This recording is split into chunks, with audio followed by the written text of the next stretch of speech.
بسم الله الرحمن الرحیم. لکچر امروزی ما در مورد میدیا استینوم است. خود کلمه میدیا استینوم به معنای منصف. میدیا استینوم به معنای منصف. منصف اصطلاح عربی است که به انگلیسی برش میدیا استینوم میگن. خب میدیا استینوم که عبارت است فاصله میان دو شوشه به نام میدیا استینوم یاد میکنن. میدیا استینوم عبارت است فاصله میان دو شوشه. مثلا یک شوشه است و این هم شوشه دیگه. فاصله که میان دو شوش قرار داره این فاصله، یعنی این فاصله به نام منصف یاد میشه. پس منصف عبارت است فاصله میان دو شش است. فاصله که در میان دو شش قرار داره به نام منصف یاد میشه. خب دینمی منصف دینمی فاصله که میان دو شش است اینمی اعضا قرار داره. خب اعضایی که دینمی فاصله قرار داره به نام اعضای منصف یاد میشه. خب اعضایی که دینمی فاصله یا دینمی منصف قرار داره به نام اعضای منصف یاد میشه. اعضای منصفی. خب منصف عبارت است فاصله میان دو شوشه به نام منصف یاد میکنه.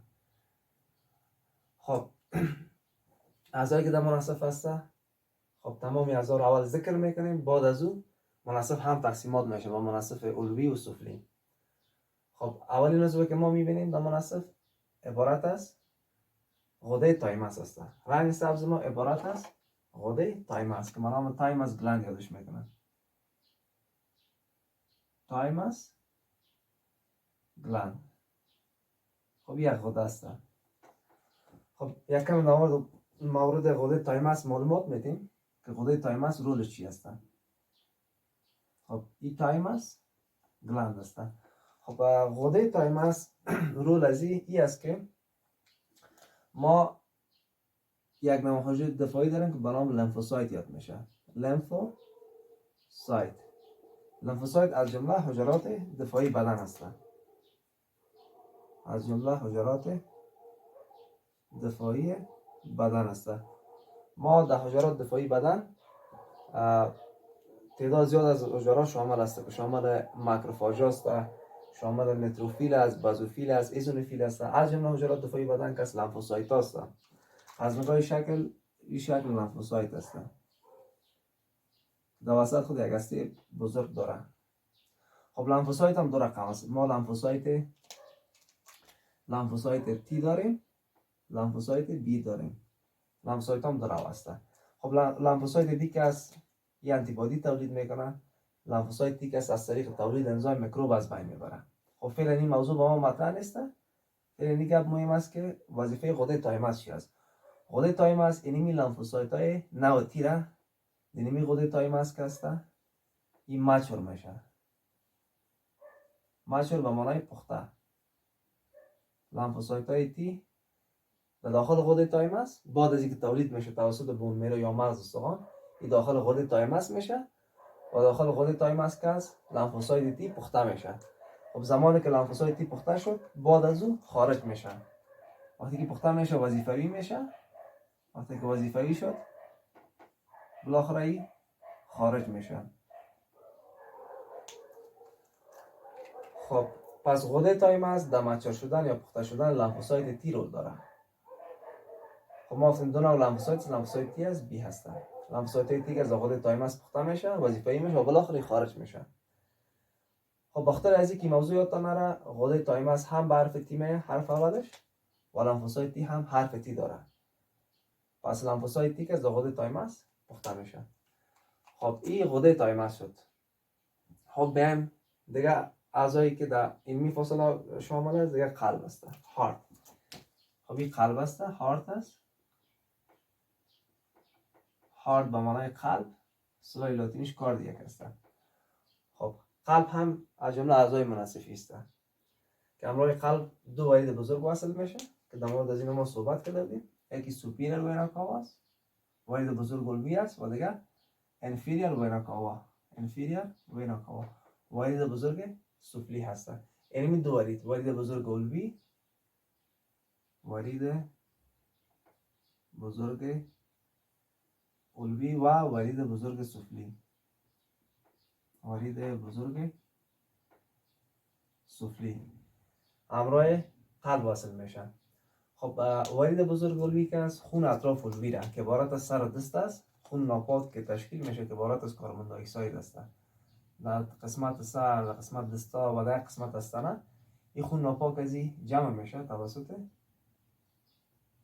سوپیر وینا کاوا، ورید بزرگ علوی و این به طرف قلب انتقال میده. خون ناپاک. ورید بزرگ علوی که از خون ناپاک اطراف علوی که عبارت از دست و سر است و قسمت استان جمع میکنه به قلب انتقال میده. و ورید بزرگ سفلی از نامش پیداست. خون اطراف سفلی که عبارت از بدن و پاها هست، کربن دی اکسایدی که در اطراف سفلی تولید میشه، مثلا در بطن تولید میشه، در قسمت پاها خون ناپاکش جمع میکنه و ایره به طرف قلب انتقال میده. خب سوپیر وینا خون ناپاک اطراف علوی را جمع میکنه به قلب انتقال میده. انفیریر وینا خون ناپاک اطراف سفلی را جمع میکنه و ایره به قلب انتقال میده.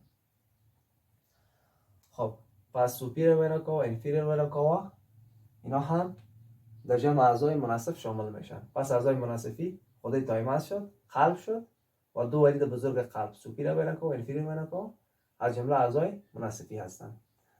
خب دیگه اعضای مناسبی شامل ابهر است که ابهر هم از قلب منشأ میگیره یا از قلب خارج میشه.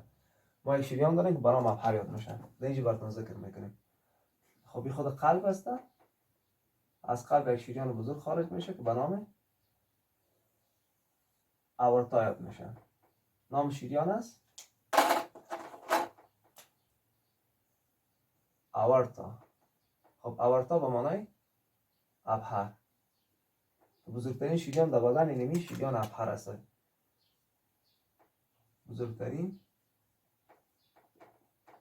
بزرگترین شریان است. خب در این قسمت میگیریم که جای بانه. خب این بزرگترین شریان در بدن است. خب وقتی که شریان شد پس داخل از یک از خون پاک است. یعنی خون پاک که در قلب موجود است، خون پاک است از طریق اینمی ابهر به تمام قسمت ها تقسیم میشه. هم به اطراف علوی تقسیم میشه، هم به اطراف سفلی. قبلا گفتم خون ناپاک جمع میشد به قلب ما. باز خون ناپاک بالاخره به شش میره، در شش که تصفیه شد خون اکسیژن دار میشه، پس دوباره وارد قلب میشه. وقتی که وارد قلب شد دوباره از طریق ابهر به تمام قسمت ها تقسیم میشه. خب پس وظیفه ابهر از نامش پیداست، چون شریان است، انتقال خون پاک به تمام اعضا هست. خون پاک یا اکسیژن دار به تمام اعضا انتقال میده، هم به اطراف علوی و هم به اطراف سفلی. خب این ابهر که نظر به مسیری که طی میکنه، این هم تقسیمات میشه و یکم روشنش میسازیم. خب این ابهر شد.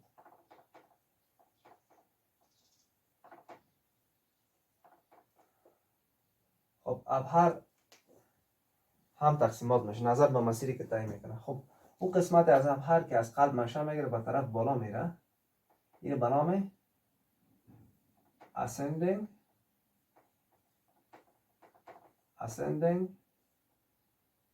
آورتا برش میگن. ascending آورتا. خود کلمه ascending به معنای صعودی یا بالا رفتن. آورتا به معنای ابهر، یعنی ابهر که به طرف بالا رفته. اون قسمت از ابهر که از قلب منشأ میگیره، قلب است، از قلب منشأ میگیره و به طرف بالا میره، این به نام ascending آورتا میگن. ابهر صعودی یا ابهر که به طرف بالا رفته.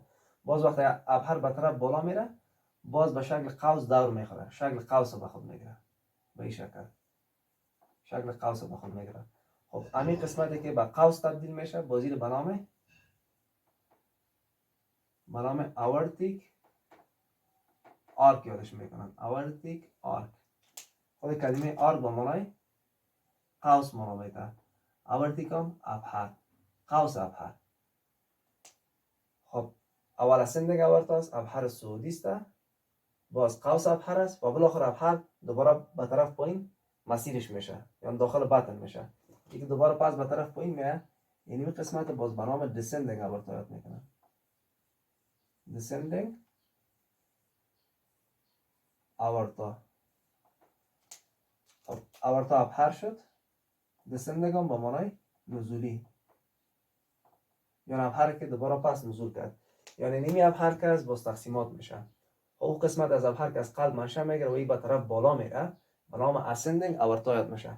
ابهر صعودی یا ابهر که به طرف بالا رفته، باز ابهر که به شکل قوس دور میخوره، همون قسمتی که شکل قوس به خود میگیره به نام aortic arc یا قوس ابهر یاد میشه. بازی ابهر که به طرف پایین طی مسیر میکنه که بازی به نام descending aortoid میشه. ابهر نزولی، ابهر صعودی، قوس ابهر و ابهر نزولی. خب تقسیماتش به این خاطر ذکر کردم، هر تقسیمات از یک است در یک مناسب قرار میگیره، چون مناسب هم تقسیمات میشه. خب این شد ابهر. خلاص میگیرم این شد آورتا یا ابهر شد. ابهر صعودی، قوس ابهر و ابهر نزولی. دیگه اعضای مناسفی شامل ابهر است. خب اعضای مناسفی شامل غده تایماس شد، تایماس گلاند شد. دیگه شامل سوپیرا وینا کاوا و انفیرا وینا کاوا. سوپیرا وینا کاوا جمع انفیرا وینا کاوا. دیگه شامل قلب است،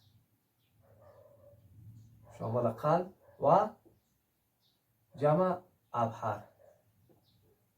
خب میایم در کدام ساختمان داخل مناسب قرار داره. خب این ساختمانی که شما میبینید عبارت از تراخیا است. عبارت از تراخیا. خب در مورد تراخیا ما بحث کرده بودیم. میایم سر تراخیا دیجی گپ میزنیم که تراخیا چی است. خب این تراخیا است. تراخیا باز تراخیا به دو شعبه تقسیم میشه، چون دو شش هست به نام برانکاس یاد میشه. شعبه داری به نام برانکاس. برانکاس به معنای قصبه. این برانکاس طرف راست میشه و این طرف برانکاس طرف چپ میشه. خب تراخیاست. تراخیا به دو شعبه تقسیم میشه، شعبه‌اش به نام برانکاس یاد میگن. برانکاس طرف راست، برانکاس طرف چپ. هر دو برانکاس ها که از داخل شش میشه. خب تراخیا و برانکاس هر دو طرق انتقالی هوا هستند. یک طرق انتقالی هوا هستند. از این طریق هوا انتقال میکنه. مثلا اگر شخص اکسیژن رو بخواد تنفس کنه، یعنی می اکسیژن که از طریق هوا تنفس میکنه داخل تراخیا میشه و از طریق همین تراخیا و از طریق این قصبات که از به ششا انتقال میکنه. از به خاطر میگه تراخیا و قصبات که یک طرق انتقالی هوا است. اکسیژن که ما تنفس میکنیم از طریق تراخیا و برانکاس داخل شش میشه. پس اینا در حقیقت طرق انتقالی هوا است. خب این ساختمان ما تراخیا است، باز به دو شعبه تقسیم میشه. شعبه‌اش به نام برانکاس یاد میکنه. خب هر دوی اینا برانکاس است. برانکاس طرف چپ است و یکی از برانکاس طرف راست است.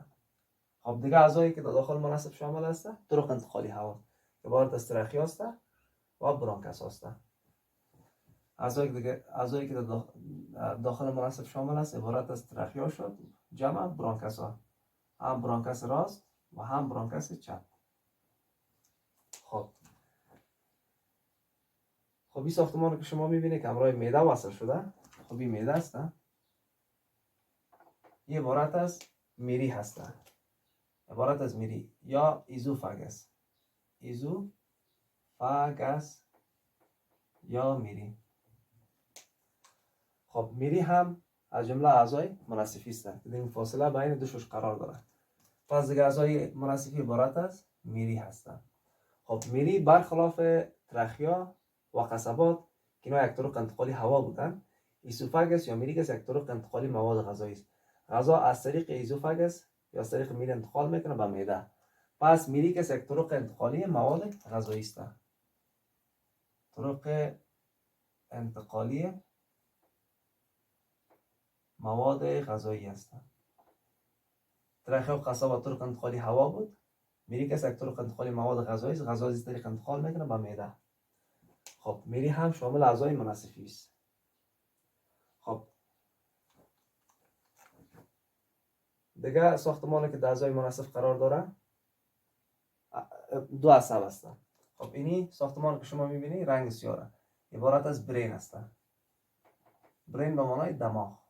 خب از دماغ که است دو عصب منشأ میگیره. از دماغ منشأ میگیره داخل صدر میشه، بالاخره داخل بطن میشه. یعنی دریم داخل این فاصله میشه. فاصله میان دو شش که عبارت از مناسف هستند. خب این اعصابی که منشأ میگیره اعصاب خودکار هستند. اینمی دو اعصاب که یک شما به رنگ سیاه میگیرم و دیگهش به رنگ آبی. از دماغ منشأ میگیره، منشأش از دماغ است. از دماغ منشأ میگیره الا قسمت بدن و حوصله ختم میشه. ختمش در قسمت بدن حتی به حوصله است. ختمش الا حوصله است. خب اینمی اعصاب رنگ سیاه ما عصب سمپاتیک است و رنگ آبی ما عبارت از عصب پارا سمپاتیک. ما دو عصب داریم، عصب سمپاتیک و پارا سمپاتیک از دماغ منشأ میگیرن. خب این دو عصب که است عبارت از عصب اتونومیک هستند. و زمان از این ما بحث میکنیم. عصب اتونومیک به این معنی عصب خودکار هستند. خودکار یک عصب غیر ارادی است که از دماغ منشأ میگیره، داخل صدر میشه، داخل بطن میشه و الی حوصله ختم میشه. اینمی دو عصب که است اعضای صدری و اعضای بطنی را تصویب کرده و به شکل خودکار عمل میکنن. پس اینمی دو عصب هم شامل اعضای منصف میشن، عصب سمپاتیک و پاراسمپاتیک. عصب سمپاتیک و پاراسمپاتیک. خب اعضای منصفی شامل غده تایمس است، سوپر وینا و انفیر وینا و قلب است، ابحر است، ترخیه و قصبات است، میری هست، عصب سمپاتیک و پاراسمپاتیک. و منصف بازم براتون میگم فاصله میان دوشش فاصله که وجود داره منام منصف یاد میشه. اعضای در این فاصله قرار داره اعضای منصفی هستند. خب در اینجا علما اعضای منصفی را تقسیمات کردن. اینا از یک خط فرضی استفاده کردن و از طریق رمو خط فرضی که از اعضای منصفی را اینا تقسیم میکنن. خب این خط فرضی را از استرنال انگل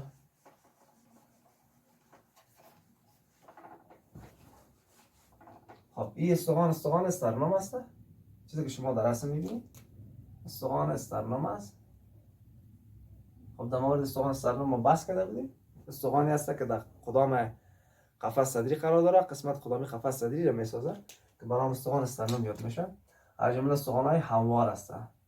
استخوان‌های هموار است که سه قطعه داره. قطعه بالایش که برنگ سیاه است به نام مانیبرم یاد میشه و قطعه وسطیش که است به نام بادی یاد میشه، بادی یا جسم. و قطعه سفلی از این که است یا قطعه نهاییش که است به نام زایفیت پروسس یاد میشه. یعنی استخوان استرنوم از سه قطعه ساخته شده. قطعه بالایش مانیبرم است، قطعه وسطیش بادی است و قطعه آخریش که است به نام زایفیت پروسس است. خب در قطعه میان قطعه بالایی و وسطی از این که است یک برجستگی است. یعنی می برجستگی که میان مانیبرم و بادی قرار داره. یعنی می برجستگی را خب ما اگر برنگ همون سیاه میگیره میشه این رو روشن‌تر بسازم. یعنی میره به نام استرنال انگل یاد میکنن. یک برجستگی از نام استرنال انگل برش میگن. انگل به معنای زاویه، استرنال به معنای استرنوم، یعنی زاویه استرنوم. یک زاویه است که در حقیقت یعنی یک برجستگی است. این زاویه یک برجستگی است. این برجستگی رو ما هم جست کرده میتونیم در استخوان استرنوم. یک برجستگی است که در استخوان استرنوم موجود است که البته از طریق همین برجستگی که از قبرقه نمبر 2 را دکترها پیدا میکنن که مابون قبرقه نمبر 2 که از اینجا وصل میشه. قبرقه نمبر 2 که است در این زاویه که است برابر به این زاویه در استخوان استرنوم وصل میشه. قبرقه نمبر 2 از طریق همین برجستگی ما قبرقه نمبر 2 را پیدا کرده میتونیم. خب استرنال انگل زاویه ای است که میان قطعه بالایی و وسطی یا قطعه مانیبرم و بادی استرنوم قرار داره. یک برجستگی است. خب این استخوان هم استخوان استرنوم است. این منظره قدامیش است. خب این منظره قدامی، این منظره پیشروی استرنوم است و این منظره جانبیش است. این قدام است، این منظره جانبیش است. خب این منظره جانبی یا بغل استخوان استرنوم است. استخوان هم استخوان استرنوم است. خب و این هم اونمو استرنال انگل است. همون زاویه استرنوم است. از این ما یک خط فرضی رسم میکنیم و منصف ما تقسیمات میکنیم. خب یک خط فرضی ما رسم میکنیم. ببینیم که تا کجا میرسه. خط فرضی رو رسم میکنیم و بالاخره خط فرضی که است با فقره تی4 یا با فقره چهارم صدری که است این برابر میشه یا وصل میشه.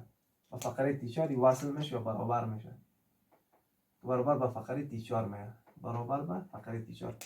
ما ستون فقرات داریم. ستون فقرات ناحیه گردن است، صدر است، کمر است، حوصله است. خب در ستون فقرات ناحیه صدر که است که به نام توراسیک ورتبرال کالم یاد میشه. خود کلمه کالم به معنای ستون، ورتبرال به معنای فقرات، توراسیک هم به معنای صدر. ما ستون فقرات ناحیه صدری داریم. در ستون فقرات ناحیه صدر که از 12 فقره شامل هستند. در مورد از اینو ما بحث کرده بودیم. 12 فقره شامل هستند. که 12 فقره به این ترتیب است. تی1 است. خود کلمه تی است از توراسیک گرفته شده. به معنای صدر. فقره اول صدری، تی2 فقره دوم صدری، تی3 فقره تی4، تی3 فقره سوم صدری، تی4 و بالاخره تی5 یا می رقم تی6، تی7، تی8 الی تی12 فقره 12 صدری. ما 12 فقره داریم. تی1 تی2 تی3 تی4 تی5 الی تی12 12 فقره دانه صدری هستند. خب ما از این زاویه که به نام استرنال انگل یاد میشد از این یک خط فرضی ما رسم میکنیم و این خط فرضی که از برابر به فقره تی4 است، برابر به فقره چهارم صدری میشه. خب یک خط فرضی است. خط فرضی است. خب از این خط فرضی به بالا، از این خط فرضی به بالا که است سوپیریا میدیا استینوم است. سوپیریر میدیا استینوم. از این خط فرضی به بالا که است منصف علوی هست. میدیا استینوم به معنای منصف، سوپیریر هم به معنای علوی یا بالا، منصف بالایی است. از این خط فرضی به پایین که است انفیریا میدیا استینوم است. خود کلمه انفیریر به معنای سفلی یا پایینی و این هم منصف سفلی. خب قبلا به صورت عمومیات ما گپ زدیم، گفتیم فاصله میان دو شد بنا منصف یاد میشد. اعضای منصف براتون ذکر کردیم. اما علما این تقسیمات کردن، از استرنال انگل استفاده کردن، یک زاویه از دستخوان استرنال از این یک خط فرضی رسم کردن که برابر به فقره تی4 میشه. از این خط فرضی به بالا رو گفتن منصف علوی، از این خط فرضی به پایین گفتن منصف سفلی. خب میام در منصف علوی چی است؟ از این خط فرضی به بالا است. حال واضح است. در منصف علوی که است ساختمانایی که شامل است اولش که سوپیر ویراکاوا است. سوپیر ویراکاوا که از در منصف علوی شامل است. خب سوپیر ویراکاوا در منصف علوی شامل شد. دیگه قوس ابهر که به نام اورتیک آرک یاد میشد. قوس ابهر که به نام اورتیک آرک برش میگفتن. قوس ابهر شامل است. با اون خود ما ابهر تقسیمات کردیم.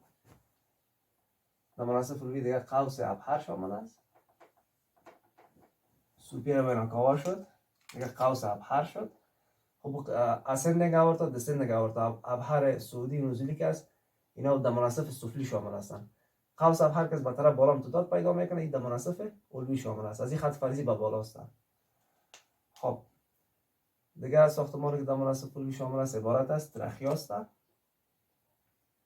ترخیا طرق انتقالی هوا بود، شامل ترخیا است.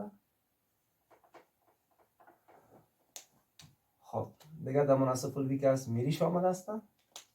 ما گفتن اولا میری هم در منصف علوی است و هم در منصف سفلی است، چون از گلو شروع میشه داخل صدر میشه بالاخره داخل بطن همراه معده وصل میشه.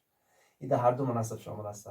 خب دیگه ساختمانی که در منصف علوی شامل است عبارت است میری هست. میری شد.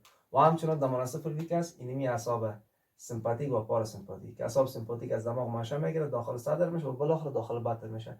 پس اعصاب سمپاتیک و پاراسمپاتیک به مثل میری که است هم در منصف علوی است و هم در منصف سفلی است. پس دیگه در منصف علوی ساختمانی که دیگه شامل است عبارت از اعصاب سمپاتیک و پاراسمپاتیک است. اعصاب سمپاتیک و پاراسمپاتیک.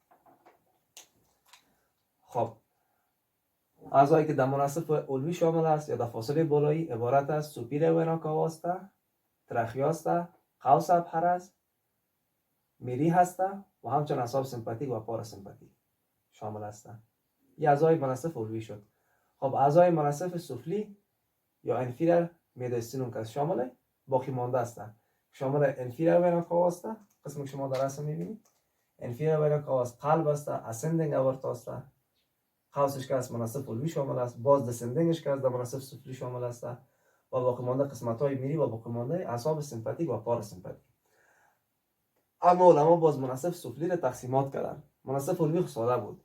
مناصف علوی را باز به سه بخش تقسیم کردن. مناصف علوی را تقسیم کردن به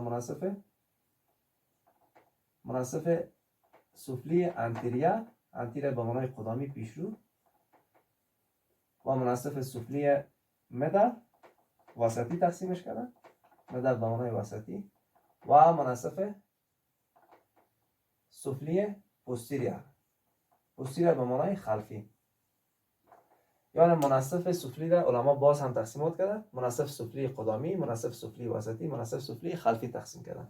خب حالا میام سر تقسیمات دادیم. خب مناصف سفلی قدامی این از استخوان استرنوم گرفتن الا تا انفیریر وینا کاوا.